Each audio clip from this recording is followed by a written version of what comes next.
6 सितंबर का दिन पाकिस्तान की तारीख में अस्करी व जुग़राफ़ियाई एतबार से इंतहाई अहमियत का हामिल है। ये वो दिन है जब पाकिस्तान की मुसल्लह अफ़वाज ने न सिर्फ भारत को मुंह तोड़ जवाब दिया बल्कि उसके कई इलाके अपने कब्जे में ले लिए। बिलाशुबा तारीख़ पाकिस्तान के ये शोहदा कभी भुलाए ना जा सकेंगे। भारत के खिलाफ 6 सितंबर 1965 को लड़ी जाने वाली जंग को टैंकों की लड़ाई भी कहा जाता है, जहां पाकिस्तानी फौज ने अपनी अवाम के तावन से कामयाबी हासिल की। 6 सितंबर 1965 एक तारीख नहीं है बल्कि हमारा फ़ख्र है, और वो फ़ख्र इस वजह से है कि उस दिन ना फ़ौज थी, ना पुलिस थी, ना आवाम थी, सब कलमा गो पाकिस्तान धरती के तहफ़्फ़ुज़ के लिए एक थे। तो आज भी हमें वही करना चाहिए, और आज तो ज़्यादा दुश्मन हमारे ख़िलाफ़ चौकन्ना हो चुका है।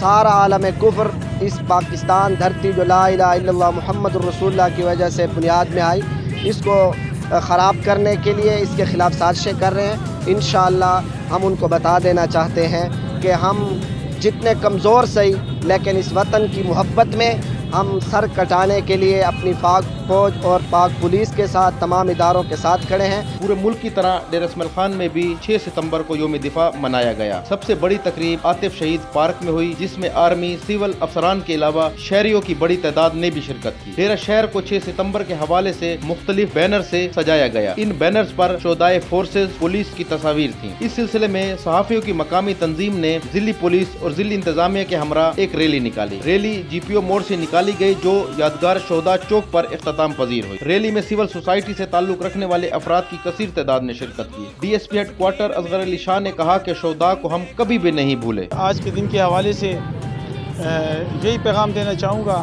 कि ईमान, इत्तेहाद और तंजीम जो कि हमारी मिली वहदत का मज़हर है, इसको सामने रखते हुए हम आगे बढ़ें और किसी किस्म के नस्ली, इलाकाई या इख्तलाफी अमूर जो हैं उनमें हम ना हिस्सा लें, ना उनको शेयर करें, बल्कि एक बर्दाश्त और बाहिमी रवादारी के साथ जो है हम आगे अपने जो है आगे बढ़ें। और जो दुश्मन है, जिसका अब जो टारगेट है वो एक टारगेटेड लड़ाई नहीं है, बल्कि आईबोज़ और उनकी जो है एक छुपी लड़ाई है, साइबर क्राइम या इस तरह के जो है इख्तलाफी अमूर को हवा देकर फरोई इख्तलाफात को, तो जिसका जो स्कूल ऑफ थाट है वो उस पर कायम रहकर एक मिली सोच रखते हुए वो आगे बढ़े। मुकर्रिरीन ने कहा कि शोहदा चाहे फौज का हो, पुलिस का हो या सिविल हो, उसने अपना खून इस मुल्क के पाकिस्तान के तहफ़्फ़ुज़ पर निछावर किया। आज जो मुल्क में अमन कायम है, उनकी कुर्बानियों का मज़र है।